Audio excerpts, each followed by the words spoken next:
नमस्कार विद्यार्थी मित्रांनो, सेंट मेरीज मलंकारा हायस्कूलच्या या शैक्षणिक यूट्यूब वाहिनीवर मी सहाय्यक शिक्षक राजू सोनावणे आपले मनपूर्वक स्वागत करतो। आज आपण इयत्ता 7वी मराठी विषयातील अस्मिता जोगदंड यांनी लिहिलेली लेख या 11व्या कवितेचा अभ्यास करणार आहोत। विद्यार्थी मित्र हो, कवितेच्या सुरुवातीला आपण कवयित्रीचा परिचय करून घेणार आहोत। अस्मिता जोगदंड चांदणे, जन्म 1984। अस्मिता स्वाक्षरी, वेदनांचे भार, वलय, भूमी, मायमातीचं लिंपन, काट्यातून उडती पंख हे कविता संग्रह प्रसिद्ध। महाराष्ट्राला अनेक पुरोगामी साहित्यिकांचा वारसा लाभलेला आहे आणि मराठी साहित्य विश्वातील एक आघाडीच्या कवयित्री म्हणजे अस्मिता जोगदंड चांदणे ह्या होय। वेगवेगळे साहित्य त्यांनी लिहिलेले आहेत। त्यांचं विशेषतः कवितेवरती प्रभुत्व आहे। वेगवेगळे कविता संग्रह त्यांनी लिहिलेले आहेत। त्यामध्ये अस्मिता असेल, स्वाक्षरी असेल, वेदनांचा भार, वलय, भूमी, मायमातीचं लिंपन, काट्यातून उडती पंख हे त्यांनी लिहिलेले कविता संग्रह हे विशेष प्रसिद्ध असलेले आपल्याला पाहावयास मिळतात। कवितेचा परिचय अभ्यासल्यानंतर कवितेची मध्यवर्ती कल्पना आपण समजून घेणार आहोत। लेक घरात वावरते तेव्हा सगळे घर हसरे, प्रसन्न व बोलके होते। तिच्या हसण्या रोसण्याने घराला घरपण राहते। लेकीच्या निरागसपणाचे सुंदर वर्णन प्रस्तुत कवितेत कवयित्रीने केले आहे। विद्यार्थी मित्र हो, खऱ्या अर्थाने घराला घरपण हे मुलींमुळे प्राप्त होत असतं आणि या प्रस्तुत कवितेमध्ये कवयित्री अस्मिता जोगदंड यांनी घरामध्ये मुलीची म्हणजेच लेकीची भूमिका काय असते, मुलीच्या असण्याने घराला घरपण कशा तऱ्हेने प्राप्त होते, मुलीच्या हसण्या बोलण्यातून, तिच्या प्रसन्न घरातून वावरण्यातून, त्याच पद्धतीनं तिच्या निरागसपणातून खऱ्या अर्थाने घराला घरपण प्राप्त होत असते। या संपूर्ण लेकीच्या जे वर्तणूक आहे त्याचे वर्णन या कवितेमध्ये आपल्याला अस्मिता जोगदंड यांनी सांगण्याचा प्रयत्न केलेला आहे।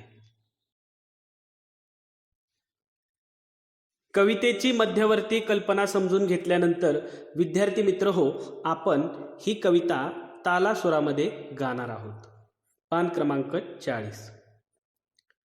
लेक तांबड कुंदन, लेक हिरव गोंदन, लेक झाडाची पालवी, लेक हाडाच चंदन, लेक असता मनाची सारी काळजी मिटते, लेक असता घराची रोज समई पेटते, लेक नसता घरात आस लागते उरास, वेळ जागीच थांबते आणि मनही उदास, अशीची मनी बोलकी साऱ्या घरात हसते, थोडे रागावले तर मग रुसून बसते, सारे जग ही रुसले तरी पर्वा करू नये, पण आपली पाकळी कधी कधी रुसू नये, फक्त लेकीला कळते अरे निसर्गाची भाषा,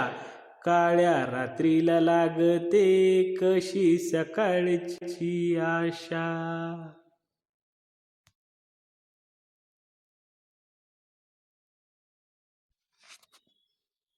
कवितेचे प्रकट वाचन केल्यानंतर कवितेच्या एका चरणाचं स्पष्टीकरण आपण या ठिकाणी समजून घेणार आहोत. लेक तांबडं कुंदन, लेक हिरवं गोंदन, लेक झाडाची पालवी, झाडाचं चंदन.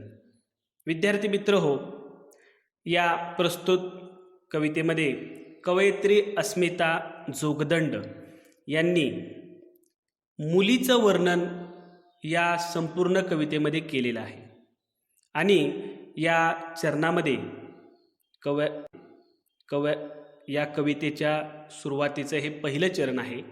या चरणात त्या सांगतायत, लेक तांबडं कुंदन, लेक हिरवं गोंदन.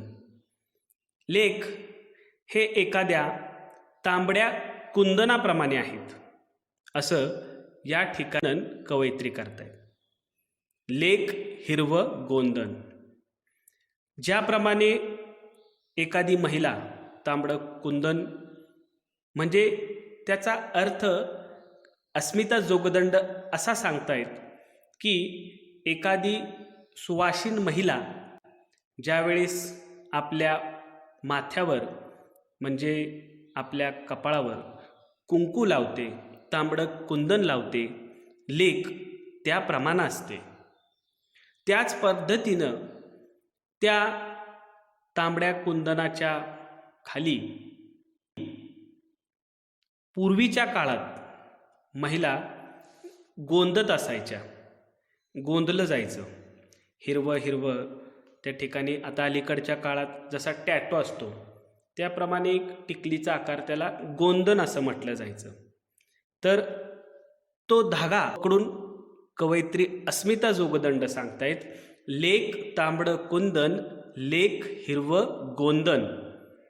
एखाद्या गोंदनाप्रमाणे आपल्या शरीरावर जे गोंदन आहे, कपाळावर आहे, त्या गोंदनाप्रमाणे लेक असते, मुलगी असते. लेकीचं वर्णन करताना त्या म्हणतायत, लेक झाडाची पालवी, लेक हाडाचं चंदन. लेक ही एखाद्या झाडाच्या पालवीप्रमाणे आहे. ज्याप्रमाणे चैत्र महिन्यामध्ये किंवा चैत्र महिन्याच्या अगोदर झाडांची पानझड सुरू होते आणि चैत्र महिन्याच्या सुरुवातीला, चैत्र महिना सुरू झाल्यानंतर झाडाला जी नवीन पालवी फुटते त्याला चैत्र पालवी असं म्हटलं जातं. तर ही लेक एखाद्या चैत्रात फुटलेल्या झाडाच्या नव्या पालवीप्रमाणे आहे. नवीन जी पानं आहेत त्याप्रमाणे लेक आहे किंवा लेक असते असं कवयित्री कल्पना करतायत. पुढं त्या म्हणतायत, लेक हाडाचं चंदन. लेक खऱ्या अर्थानं चंदन, आपल्याला माहीत आहे की चंदन ही एक सुगंधी वनस्पती आहे, त्याचा सुवास दरवळत असतो.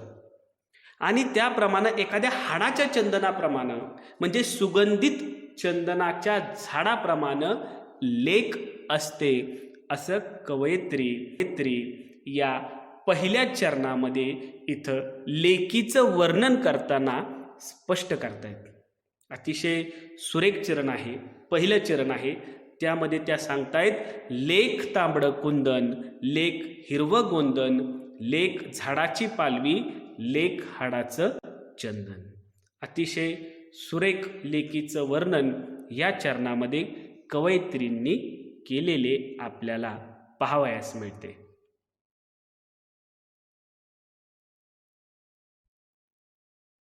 पुढचं चरण, लेक असता मनाची सारी काळजी मिटते, लेक असता घराची रोज समई पेटते. लेक असता मनाची. अतिशय सुंदर वर्णन सुरुवातीलाच या कवितेच्या अस्मिता जोगदंड यांनी केलेलं आहे. त्या सांगतायत या चरणामध्ये, लेक असता मनाची. मनाची म्हणजे लेक ही खऱ्या अर्थानं इतरांच्या मनाची भावना समजून घेते, ती समजूतदार असते, आईवडिलांच्या मनाप्रमाणे ती वागते. आणि म्हणून इथं कवयित्री म्हणतायत, लेक असता मनाची. मनाची म्हणजे तिच्या आईवडिलांच्या मनाप्रमाणे वागणारी लेक असेल तर खऱ्या अर्थानं सारी काळजी मिटते. एक आगळी वेगळी काळजी आपल्या मुलाबाळांबद्दल प्रत्येक आईवडिलांना असते आणि विशेषतः मुलीबद्दल आईवडिलांना नेहमीच अधिक काळजी वाटत असते. आणि त्यामुळं त्या म्हणतायत की लेक जर मनाची असेल तर मात्र लेकीबद्दलची जी काही काळजी असते ती पूर्णपणे मिटत असते. पुढं त्या म्हणतायत, लेक असता घराची रोज समई पेटते. खऱ्या अर्थानं मुलींमुळेच घराला घरपण प्राप्त होत असतं, यावर आधारितच ही कविता आहे. आणि लेखिका इथं सांगतायत की लेक असता घरामध्ये जर लेक म्हणजे मुलगी असेल तर त्या घरामध्ये दररोज समई पेटली जाते. याचाच अर्थ आपण असा म्हणू शकतो की खऱ्या अर्थानं घरामध्ये मुलगी असेल तर घराला प्रकाश मिळतो, असं आपण या ठिकाणी म्हणू शकतो. त्यामुळं कवयित्री म्हणतायत की लेक घराची असते आणि त्या अर्थानं घरामध्ये समई पेटते. अतिशय सुंदर वर्णन या चरणामध्ये कवयित्री अस्मिता जोगदंड यांनी केलेले आहे.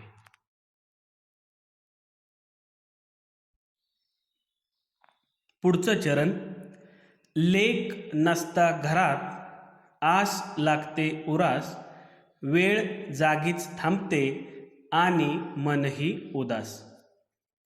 लेकीचं वर्णन करताना या चरणामध्ये कवयित्री सांगतायत की एक घरामध्ये असताना आपल्या मनाची अवस्था कशी असते हे त्यांनी या आधीच्या चरणामध्ये सांगितलेलं आहे.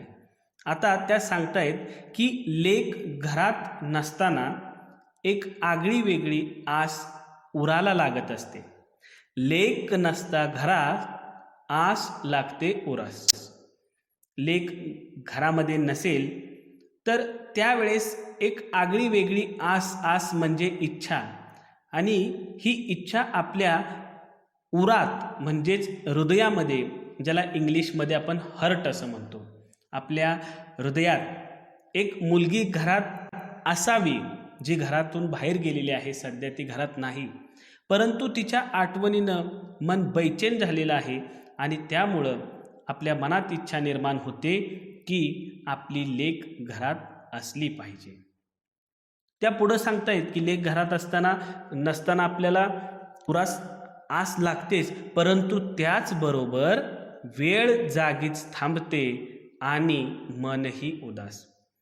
लेक घरात नसताना वेळ जागीच थांबल्याचा भास आपल्याला होतो. वेळ जात नाही. वेळ जागीच थांबतोय म्हणजे काय, तर काही केलेल्या वेळ जात नाही आणि त्यामुळं आपलं मन देखील मुलगी घरात नसताना उदास होतं. लेक घरात नसताना आपल्या मनाची अवस्था ही थोडीशी अनामिक बैचेन होत असते, आगळी वेगळी होत असते, आणि तेच या चरणामध्ये कवयित्री अस्मिता जोगदंड यांनी सांगण्याचा प्रयत्न केलेला आहे. पुढचं चरण, अशी चिमणी बोलकी साऱ्या घरात हसते, थोडे रागावले तर मग रुसून बसते. अशी चिमणी बोलकी. कवयित्री लेकीचं वर्णन करताना पुढं सांगतायत, अशी बोलकी चिमणी. बोलकी चिमणी म्हणजे लेक आपल्या घरातल्या इतर सदस्यांबरोबर, आपल्या आईवडिलांबरोबर सतत बोलत असते आणि म्हणून तिच्या त्या गोड आवाजाची त्यांना सवय झालेली असते. आणि अशा वेळेस कवयित्री अस्मिता जोगदंड त्या मुलीला बोलकी चिमणी असं म्हणतायत. त्या म्हणतायत, अशी चिमणी बोलकी साऱ्या घरात हसते. साऱ्या घरात, संपूर्ण घरामध्ये त्या मुलीच्या बोलण्याने, हसण्याने एक आगळं वेगळं वातावरण निर्माण होत असतं. त्या सांगतायत पुढं थोडे रागावले तर मग रुसून बसते. आणि ही चिमणी ही जी मुलगी आहे, ही लेक आहे, ही बोलते, बडबडते, साऱ्या घरामध्ये हसते. परंतु क्वचित प्रसंगी एखाद्या वेळेस जर तिला तिच्या घरातले सदस्य आई बाबा रागावले तर मग मात्र ही बोलकी चिमणी तरी घरातल्या कोपऱ्यामध्ये रुसून बसते. म्हणजे तिला सुद्धा थोडंसं वाईट वाटतं, तिला सुद्धा थोडासा राग येतो. आणि अशा वेळेस ही लेक बोलकी चिमणी कुठंतरी कोपऱ्यामध्ये रुसून बसते, असं अस्मिता जोगदंड या चरणामध्ये सांगत आहेत.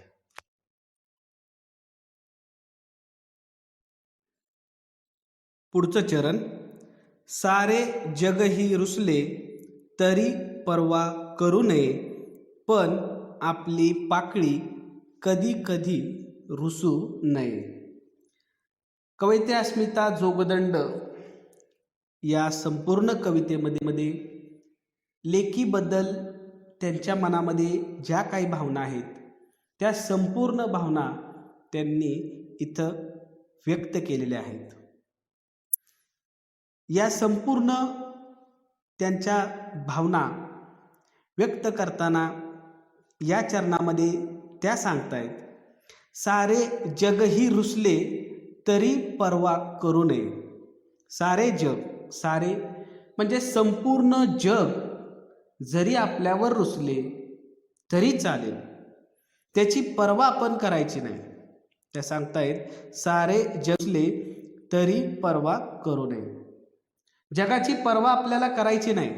संपूर्ण जग आपल्यावर रुसलं तरी चालेल, पण आपली पाकळी कधी कधी रुसू नये.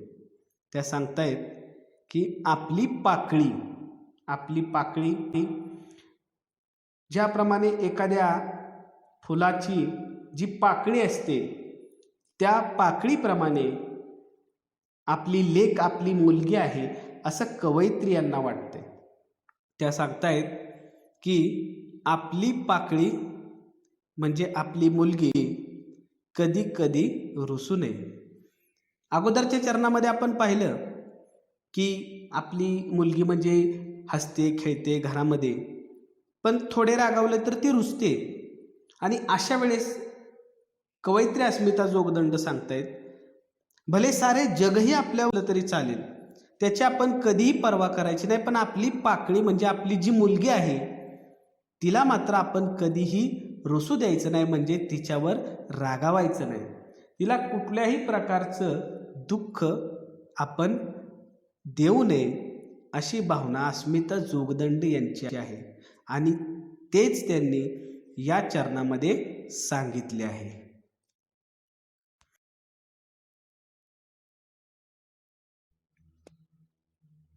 पुढचं चरण, फक्त लेकीला कळते अरे निसर्गाची भाषा, काळ्या रात्रीला लागते कशी सकाळची आशा. अस्मिता जोगदंड यांनी या संपूर्ण कवितेमध्ये लेकीबद्दल, मुलीबद्दल आपल्या मनामध्ये ज्या भावना आहेत त्या संपूर्ण भावना व्यक्त करण्याचा प्रयत्न केलेला आहे. त्या सांगतायत, त्या म्हणतायत, फक्त लेकीला कळते अरे निसर्गाची भाषा. निसर्गाची भाषा फक्त लेकीला कळते. लेक म्हणजेच मुलगी, फक्त म्हणजे केवळ मुलीला निसर्गाची भाषा समजू शकते. आपल्याला माहीत आहे निसर्गामध्ये एक आगळी वेगळी ताकद आहे आणि निसर्गाची भाषा देखील एक आगळी वेगळीच आहे. आणि ही निसर्गाची भाषा समजून घेण्याची ताकद, कुवत ही फक्त लेकीमध्ये असते, मुलीमध्ये असते. ते समजून घेणं दुसऱ्या तिसऱ्या कोणाचं काम नाही. त्यामुळे त्या म्हणतायत की निसर्गाची जी भाषा आहे ती फक्त लेकीला कळते. मग निसर्गाची भाषा अशा काय आगळी वेगळी आहे का? तर नाही. प्रत्येकाचं मन समजून घेण्याची ताकद मुलीमध्ये आहे. निसर्गाची भाषा म्हणजे तरी काय आहे? न मागता आपण समोरच्याला हवं आहे ते दिलं पाहिजे, तेही भरभरून दिलं पाहिजे. अडीअडचणीला, प्रसंगाला आपण एकमेकांना मदत केली पाहिजे. आणि ही भावना प्रत्येक मुलीमध्ये असते, प्रत्येकात असतेच, परंतु मुलींमध्ये विशेष प्रामुख्याने हे गुण आपल्याला दिसून येतील. ते गुण कवयित्री अस्मिता जोगदंड इथं व्यक्त करतायत. त्या पुढं सांगतायत लेकीचं वर्णन करताना, काळ्या रात्रीला लागते कशी सकाळची आशा. काळ्या रात्रीला आपण पाहतो संध्याकाळ होते आणि संध्याकाळी नंतर काळोख पसरतो आणि अमावस्येची रात्र किंवा त्याच्या 2-3 दिवस आधीची रात्र ही संपूर्ण काळी रात्र असते. आणि अशा काळ्या रात्रीला पहाट कधी होते, सकाळ कधी होते, सूर्यकिरण कधी पाहायला मिळत आहेत, अशी एक जशी इच्छा असते, आशा असते, इच्छा असते, अपेक्षा असते, तसंच लेकीबद्दलची भावना आहे. ज्या पद्धतीनं काळ्या रात्रीला सकाळची आशा लागते, त्याचप्रमाणे लेकीला निसर्गाची भाषा देखील समजत असते, असं कवयित्री अस्मिता जोगदंड या संपूर्ण चरणामध्ये आपल्या भावना व्यक्त करत आहेत.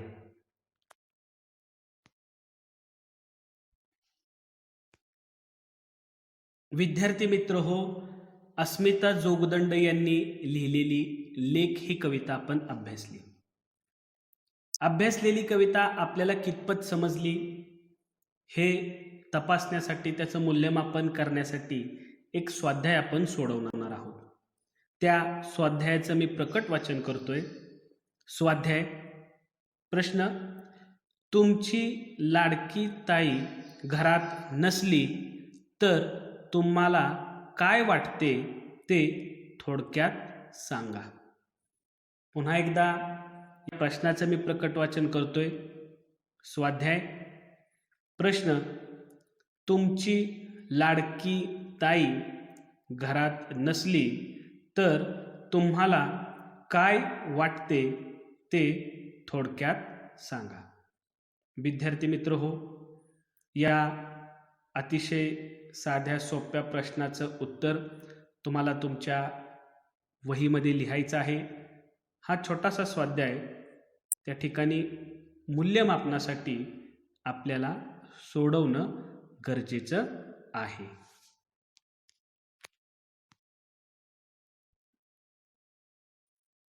विद्यार्थी मित्रांनो, अस्मिता जोगदंड यांनी लिहिलेली लेख ही कविता आपण या ठिकाणी अभ्यासली.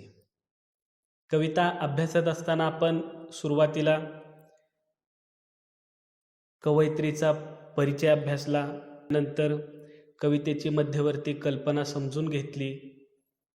पुढे आपण कवितेतील प्रत्येक चरणाचं, प्रत्येक ओळीचं आपण स्पष्टीकरण पाहिलं. ही कविता समजून घेण्याचा प्रयत्न केला. या संपूर्ण कवितेमध्ये अस्मिता जोगदंड यांनी जे लेकीचं निरागसपणाचं वर्णन केलेलं आहे, ते निरागसपणाचं वर्णन देखील आपण समजून घेण्याचा प्रयत्न केला. मुलीच्या घरामध्ये हसणं, बोलणं, चालणं, लेकीबद्दलच्या ज्या काही भावना अस्मिता जोगदंड यांच्या मनामध्ये आहेत त्या आपण समजून घेतल्या. स्वाध्याय देखील आपण मूल्यमापनाकरिता पाहिलेला आहे. ही संपूर्ण कविता या ठिकाणी आपण अभ्यासून पूर्ण केलेली आहे. पुन्हा आपण नवीन भागामध्ये.